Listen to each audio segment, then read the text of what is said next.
하나님을 모르는 이방 여자입니다.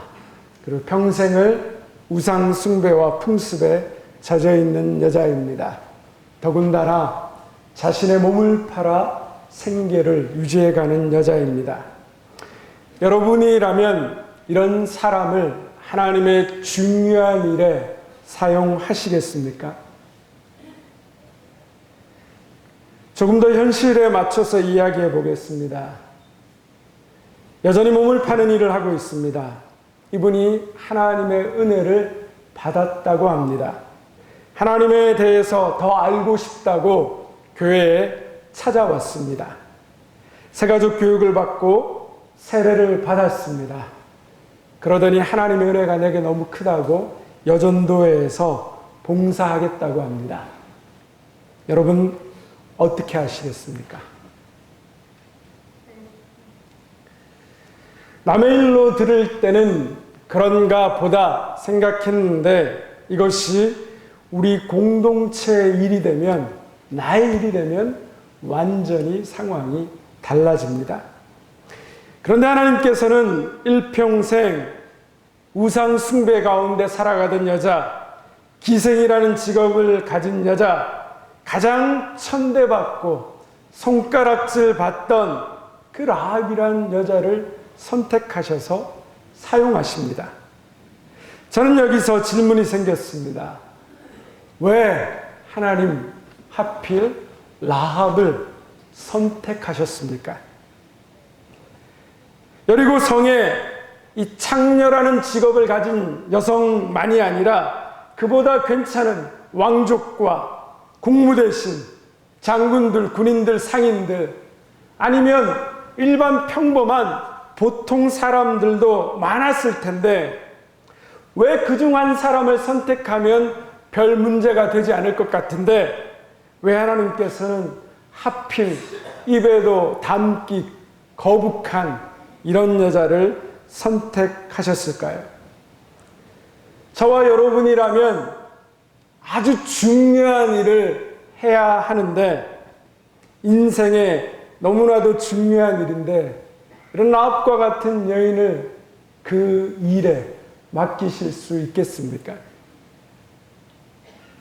오늘 본문을 통해 왜 하나님께서 라합을 선택하셨고 그리고 라합을 통해 우리에게 무엇을 말씀하시려는지 함께 생각해 보도록 하겠습니다.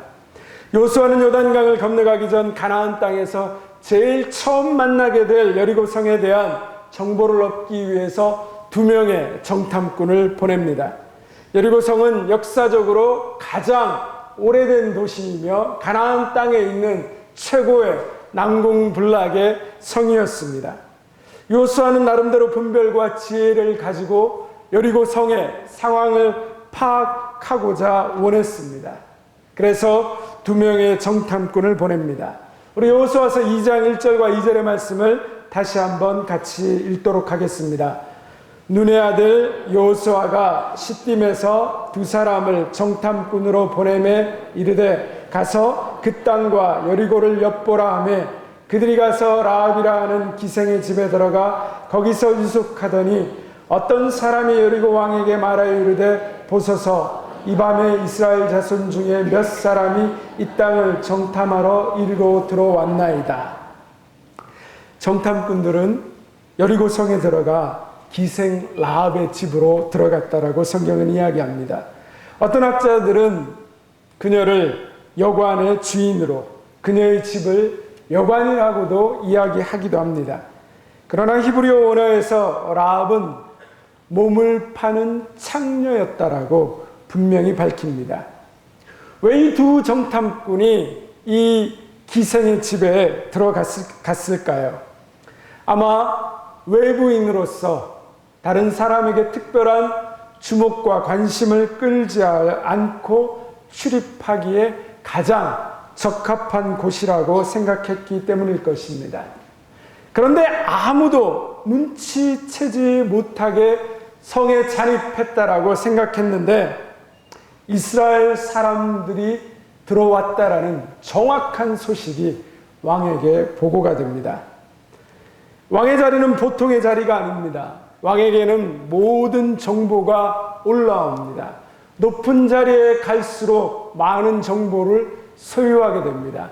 그래서 사람들은 높은 자리에 오르기를 원합니다. 오늘 우리들의 말과 행동 하나하나가 다른 사람들에게 주목을 받고 경우에 따라서는 늘 보고되고 있다는 사실을 기억하십시오. 특별히 공직 생활을 하시는 분들은 더욱 조심하셔야 합니다.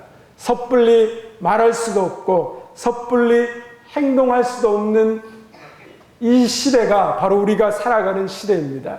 우리가 길거리에 나가면 하루에 60번 이상 CCTV에 우리의 모습이 찍힌다라고 이야기합니다. 어디로 가든 무엇을 하든지 우리의 모습이, 우리의 생활이 어쩌면 다 관찰되고 있는 것인지도 모르겠습니다.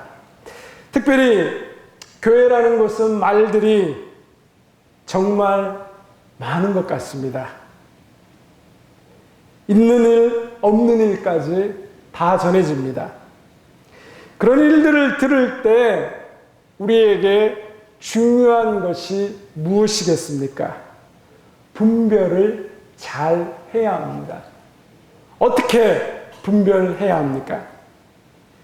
내가 잘 알지 못하는 말을 들었을 때는 그 말을 기준으로 생각하는 것이 아니라 그 말을 전해준 사람이 누구인가, 그 사람에 대한 분별을 해야 합니다. 들리는 말이 아니라 그 말을 전해준 사람이 어떤 사람인가 잘 살펴야 합니다. 말과 소문은 얼마든지 전하는 자의 관심과 자기 해석에 따라서 달라질 수 있는 것이기 때문입니다. 과장되고 왜곡될 수 있습니다. 그 말을 나에게 해준 사람에 대해서 분별하지 못하고 그 말을 그대로 받아들이는 순간 우리는 똑같은 잘못을 저지를 확률이 100%가 되는 것입니다. 말을 듣고 행동하고 판단하는 사람들이 아니라 그 말을 전해준 사람에 대한 분별력을 가지고 행동하실 수 있는 우리 모든 성도님들 되시기를 소망합니다. 여리고 왕은 정탐꾼의 소식을 듣자마자 바로 라합의 집에 추격조를 보내고 체포조를 보내게 됩니다. 수색하게 합니다.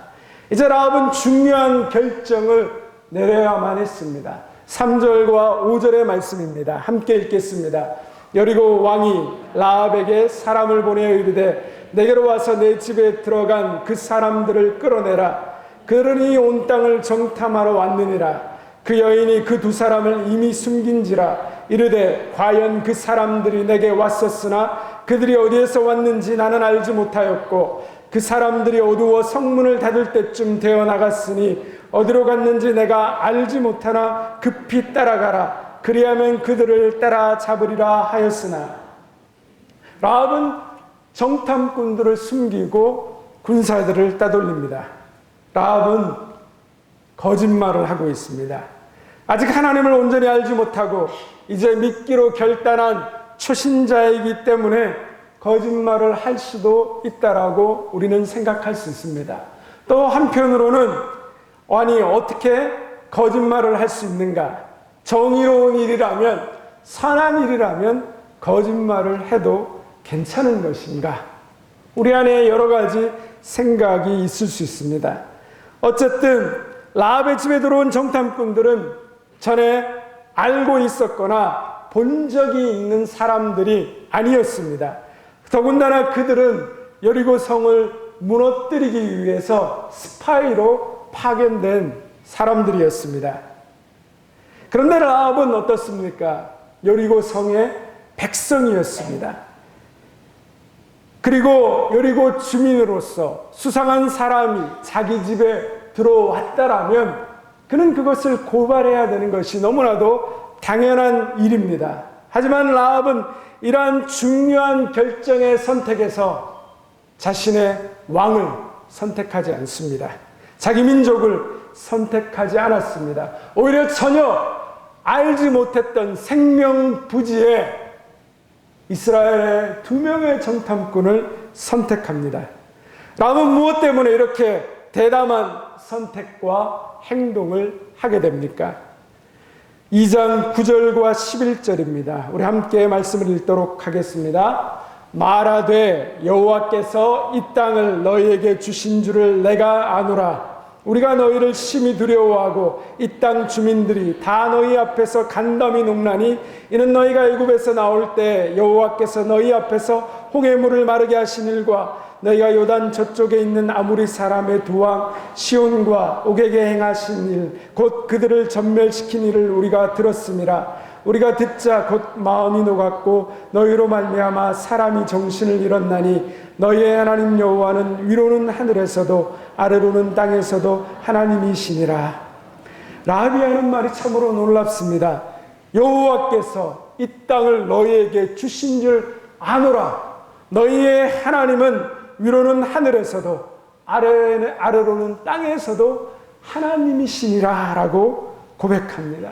라합은 하나님이 누구이신지 알았다라는 것입니다. 하나님께서 가나안 땅을 심판하시고 이스라엘 백성들에게 자신의 땅을 줄 것을 알았다라고 합니다. 어떻게 이스라엘 백성도 아닌 이방 여인 라합이 이 사실을 이렇게 확신하고 있습니까? 여리고성의 모든 사람이 하나님이 출애굽한 이스라엘 백성들을 어떻게 도우시고 홍해의 물을 마르게 하신 일과 어떻게 아모리 사람들의 왕과 싸워 승리했는지를 들었기 때문입니다. 그동안 이스라엘을 인도하신 하나님에 대한 소식을 들으며 그 마음에 하나님에 대한 신앙을 가지게 된 것입니다. 그러다가 자신도 모르게 하나님을 신뢰하게 된 것입니다. 여리고 성의 사람들이 하나님이 하신 일을 듣고 놀라며 간담이 녹을 정도로 두려워 떨었다라고 말합니다. 여기서 간담이 녹다라는 말은, 이 녹다라는 말의 의미는 장대비가 내리면 그 위에 흙이 씻겨져 내려가는 모습을 이야기합니다. 여리고 성의 백성들의 마음이 여호와 하나님이 행하신 그 일에 대한 소식을 듣고 그 마음이 마치 장대비에서 쓸려 내려가는 흙과 같이 녹아 내렸다라는 것입니다. 그들은 이미 싸울 힘과 기세를 잃어버렸습니다. 그런데 여러분, 여기서 한 가지 우리가 주목해서 보아야 할 것이 있습니다. 하나님에 관한 그 소식을 라합만 들었습니까? 여리고 성의 모든 백성이 그 소식을 들었습니다. 그런데 하나님을 믿은 사람은 누구입니까? 오직 라합 한 사람밖에 없습니다. 어쩌면 가장 멸시받고 무시받고 천대받았던 그 여인의 겸손하고 가난했던 마음, 예수님이 아무도 위로할 일 없고 아무도 돌보지 않고 소외되고 가난한 사람들에게 복음을 전했을 때 그 사람들이 가장 복음을 빨리 영접했던 것처럼 어쩌면 라합에게는 이 하나님의 복음이 무엇보다도 필요했는지 모르겠습니다. 모든 사람이 복음을 들었지만 가난한 마음, 상한 마음, 찢긴 마음, 통회하는 마음을 가진 라합만이 하나님을 믿었습니다. 오늘도 많은 사람들이 복음을 듣습니다. 그런데 복음을 듣지만 그 복음에 반응하는 사람은 지극히 적습니다. 왜 그러실까요? 왜 사람들이 복음을 듣지만 복음에 대해서 반응하지 않을까요? 로마서 1장 28절은 이렇게 얘기합니다. 그들이 마음에 하나님 두기를 싫어하며 하나님께서 그들을 그 상실한 마음대로 내버려 두사 합당하지 못한 일을 하게 하셨으니, 사람들이 그 마음에 하나님을 두기 싫어한다는 것입니다. 예수님께서 육신의 몸을 입고 이 땅에 오셨습니다. 예수님께서 우리에게 직접 말씀하시고 하나님이 누구이신지, 하나님이 어떻게 일하시는지를 보여주셨습니다. 그런데 사람들은 어떻게 했습니까? 예수님을 십자가에 못 박아 죽였습니다. 이것이 인간의 실상입니다. 복음의 능력이 없는 것이 아니라 죄로 인해 타락한 인간이 그 마음에 하나님 두기를 싫어하는 것입니다. 그러므로 하나님을 믿고 이 예배 자리에 나와 있는 분들은 참으로 복된 분들입니다. 복음을 듣는다고 다 믿는 것이 아니기 때문입니다. 듣고 믿어지는 것, 그것이 은혜입니다. 어떤 사람은 못 들어서 안 믿고, 어떤 사람은 일부러 안 믿습니다. 또 어떤 사람은 의심이 너무 많아서 못 믿습니다. 어떤 사람은 믿고자 하면서도 기회가 주어지지 않습니다. 그러므로 우리가 믿고, 우리가 듣고 믿어졌다는 것이 얼마나 감사한 일입니까? 로마서 10장 17절은 우리에게 이렇게 말합니다. 다 같이 로마서 10장 17절 말씀을 함께 읽어보겠습니다. 그러므로 믿음은 들음에서 나며 들음은 그리스도의 말씀으로 말미암았느니라. 믿음은 어디로부터 난다고요? 들음에서 납니다. 들음에서. 그래서 우리는 시간이 될 때마다 복음을 계속적으로 들어야 합니다. 예수님의 구원의 소식을 들을 때마다 믿음이 생겨나고 그 믿음이 우리를 영생의 구원으로 인도하는 것입니다. 한 집사님이 아버님의 영혼 구원을 위해서 10수년째 기도해 오고 있었습니다. 목사님, 언제 나의 이 기도가 응답되겠습니까?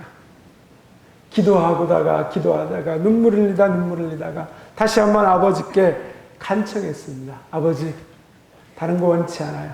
딱 한 번만 나와 교회 나가요. 아버지가 10수년을 듣다 이제는 폭발하셨습니다. 나 이번에 한 번만 너랑 교회 딱 나간다. 근데 한 번 나갔는데 2번 나가자 그러면 너는 오늘 나랑 끝난다. 다 큰 아들 어떻게 족치겠습니까? 집안 분위기가 족치시던데요. 끝난다. 이야, 그렇지만 그 아들 마음은 너무 기뻤어요. 한 번이 어딥니까? 아버지가 이 예배당에 발을 디딜 수 있는 그 기쁨. 너무 설레는 마음으로 밤잠도 설치고 아버지를 주일날 교회에 모시고 왔습니다. 그런데 웬일입니까? 목사님이 창세기 5장의 이야기를 설교를 하시는 겁니다. 여러분, 창세기 5장에 무슨 이야기가 나오는지 아십니까? 새벽 예배를 나오시면 알 수 있습니다. 창세기 강해를 하고 있습니다. 5장에 구약의 족보의 이야기가 나옵니다. 족보가 어떻게 나옵니까? 누구가 몇 살에 태어나서 몇 살에 죽고 그리고 또 죽었더라. 아버님을 복음을 듣게 하기 위해서 나왔는데 그 목사님이 그날 계속 죽고 또 죽었더라. 이야, 다시는 교회 나온다는 얘기 하지 않으시겠구나. 마음이 그렇게 불편하고 어렵다라는 거예요. 근데 다음 주일날 아버지한테 전화가 오셨다는 거예요. 교회에 가자는 거야. 아니, 이게 무슨 일이냐. 아버지, 도대체 무슨 일이 있으셨는데 교회를 다시 가자냐고.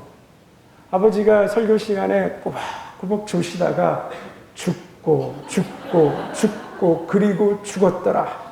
그러다가 번쩍 정신이 들더라는 거예요. 아, 나도 죽는 인생이구나. 그렇지. 내가 세상을 살 날이 얼마 남지 않은데, 나도 죽는 인생이구나. 죽음 이후에 어떻게 될까? 말씀을 통하여서 하나님께서 준비하신 천국이 있다는 그 말씀이 그 마음에 확 박히더라는 겁니다. 믿음은 들음에서 나는 것입니다. 여러분은 어떻게 하나님을 믿게 되었습니까? 여러분 어디에서 하나님을 만나셨습니까? 먹고 마시는 자리이십니까? 즐기고 노는 쾌락의 자리이십니까? 그렇지 않습니다. 예배하는 자리입니다. 하나님의 말씀을 듣고 찬양과 기도를 하는 그 자리에서 우리가 하나님을 만나게 되는 것입니다. 하나님의 말씀을 들음으로 하나님을 만나는 역사가 일어나는 것입니다. 그래서 예배의 자리, 찬양의 자리, 기도의 자리, 말씀을 듣는 자리를 소중히 여겨야 합니다. 할 수만 있다면 우리는 모든 예배의 시간에 말씀을 듣는 그 자리에 빠지시면 안 됩니다. 이 한 시간의 예배가 아무것도 아닌 것 같지만 복음이 내 귀와 마음에 들려지면 내 인생을 완전히 새롭게 변화시키는 능력이 되는 것입니다. 이 한 시간의 예배가 내 삶을 바꾸는 구원의 자리가 되는 것입니다. 라합은 하나님을 직접 경험한 적이 없습니다. 하나님에 대해서 소식만 들었습니다. 그 소식만을 듣고도 믿음을 가졌습니다. 그러므로 우리가 해야 할 일이 무엇입니까? 들은 복음을 증거하는 것입니다. 믿음으로 전하고, 감사함으로 전하고, 사랑으로 전하고, 간절한 마음으로 전해야 합니다. 의외로 선교와 전도를 가보면 복음을 듣지 못하신 분들이 꽤 많습니다. 복음을 듣게 하는 일에 쓰임받는 여러분이 되시기를 소망합니다. 이렇게 복음의 역사가 계속 확장되어 나가고 그 복음의 역사가 이루어지는 일에 쓰임받는 것에 감사하는 것이 바로 그리스도인의 삶입니다. 이제 라합의 이야기는 라합 한 사람을 구원한 것으로만 끝나지 않습니다. 12절과 14절의 말씀입니다. 우리 다 같이 여호수아 2장 12절과 14절의 말씀을 함께 읽겠습니다. 그러므로 이제 청하노니 내가 너희를 선대하였은즉 너희도 내 아버지 집을 선대하도록 여호와로 내게 맹세하고 내게 증표를 내라. 그리고 나의 부모와 나의 남녀 형제와 그들에게 속한 모든 사람을 살려주어 우리 목숨을 죽음에서 건져내라. 그 사람들이 그에게 이르되 내가 우리의 이 일을 누설하지 아니하면 우리의 목숨으로 너희를 대신할 것이요 여호와께서 우리에게 이 땅을 주실 때에는 인자하고 진실하게 너를 대우하리라.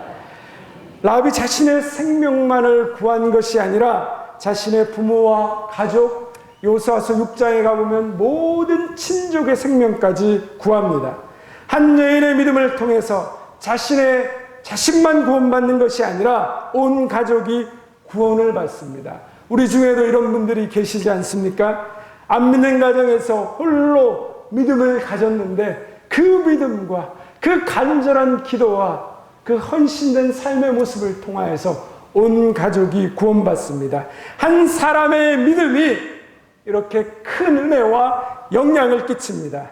그런데 라합은 자기 자신과 그 가문만을 구원한 것이 아닙니다.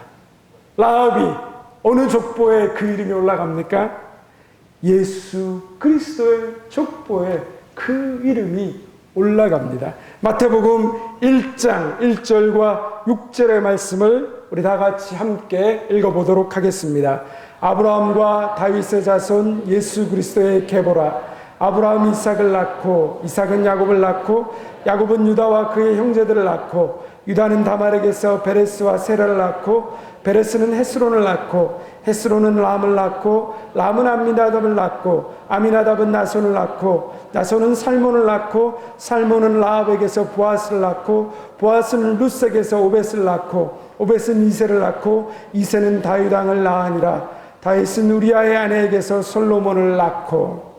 자, 여기 보시면 라합은 누구와 결혼합니까? 살몬과 결혼합니다. 그 사이에서 보아스가 태어납니다.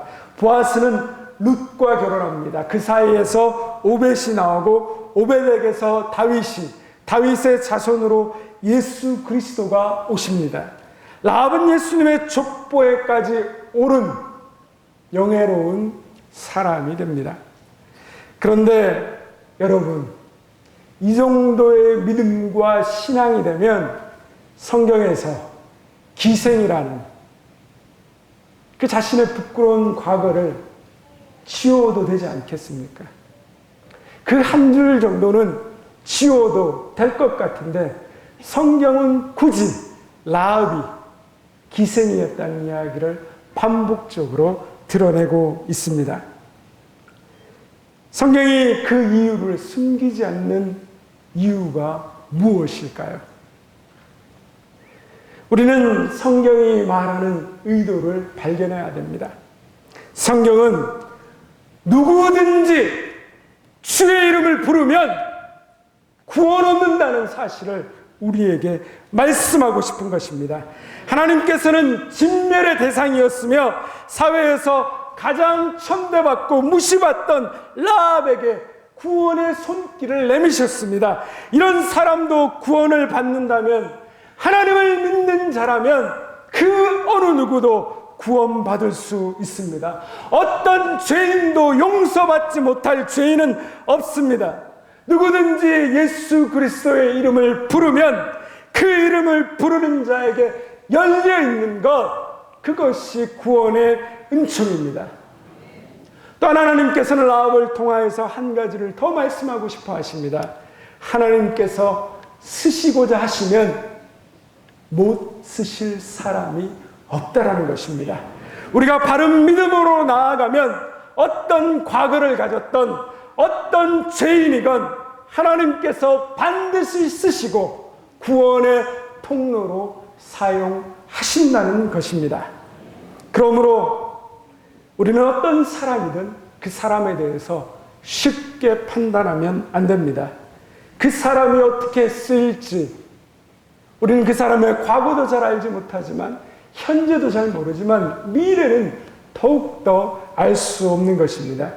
여리고성에서 누구에게나 손가락질 받던 여인, 어느 누구에게도 인정받지 못했던 여인, 이 여인이 구원의 통로가 되리라고 누가 상상이나 했겠습니까? 그리고 가장 취했던 집, 쳐다보기조차 꺼림직했던 집, 피해서 가고 싶었던 그 집이 구원의 방주로 쓰임받을 줄 누가 알았겠습니까? 참혹한 사형장의 형틀인 십자가에서 죽으신 예수 그리스도가 온 인류를 구원하실 구원자가 되실지 누가 알았겠습니까? 그 누구도 몰랐습니다. 우리는 사람을 쉽게 판단하는 편견에 빠지면 안 되는 것입니다. 그러나 오늘 우리는 사람을 보는 눈이 타락했습니다. 교회에 들어오는 사람들을 구분합니다. 교회에 좋은 옷을 입고 오는 사람, 좋은 차를 몰고 오는 사람, 많이 배운 사람, 높은 자리에 있는 사람을 잘 대우합니다. 외모를 볼 때 보잘것없는 사람, 의복이 초라한 사람은 그냥 아무렇지 않게 대하는 간사한 눈을 가진 것이 오늘 우리들의 모습입니다. 건물이 크고 웅장한 교회, 학식 있는 사람들이 드나드는 교회, 생활 수준이 높은 사람들이 가는 교회, 그런 교회는 굉장한 교회로 인정하고, 초라한 사람들이 드나드는 교회에는 관심도 없고 쳐다보지 않는 것이 오늘 우리들의 마음과 눈이 되어버렸습니다. 우리의 눈이 흐려질 때마다 하나님께서 인간의 무엇을 보시는지 우리는 다시 생각해야 합니다. 우리는 하나님의 눈과 마음을 다시 우리의 마음과 생각 속에 받아들여야 합니다. 라합은 창녀였습니다. 더러운 여인이었습니다. 무시받던 여인이었습니다. 그러나 우리가 조금만 더 예수 그리스도의 사랑을 전하고, 우리가 조금만 더 예수 그리스도의 사랑으로 섬기고, 우리가 조금만 더 위로하고 격려하고 품어주고 안아준다면 그 사람도 하나님의 자녀가 되는 것입니다. 하나님의 눈은 바로 여기에 있습니다. 대명교회 모든 성도 여러분이 이러한 하나님의 눈을 가지시기를 원합니다.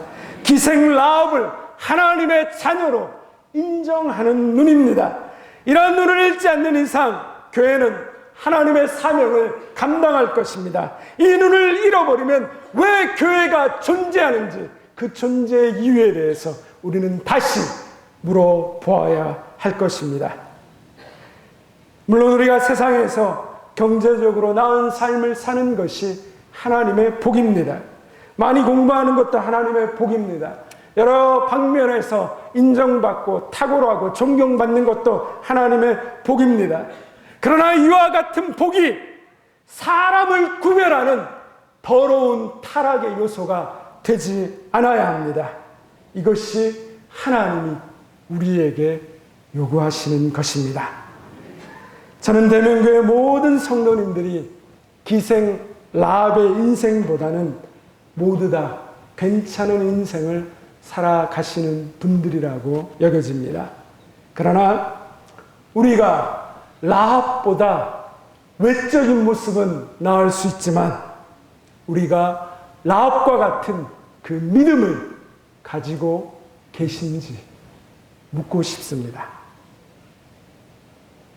비록 천박한 몸이고 세상 사람에게 인정받지 못했지만 온전한 믿음을 가지고 바른 선택을 하며 바른 결단을 하고 바른 행함으로 그녀는 믿음의 본을 보였습니다.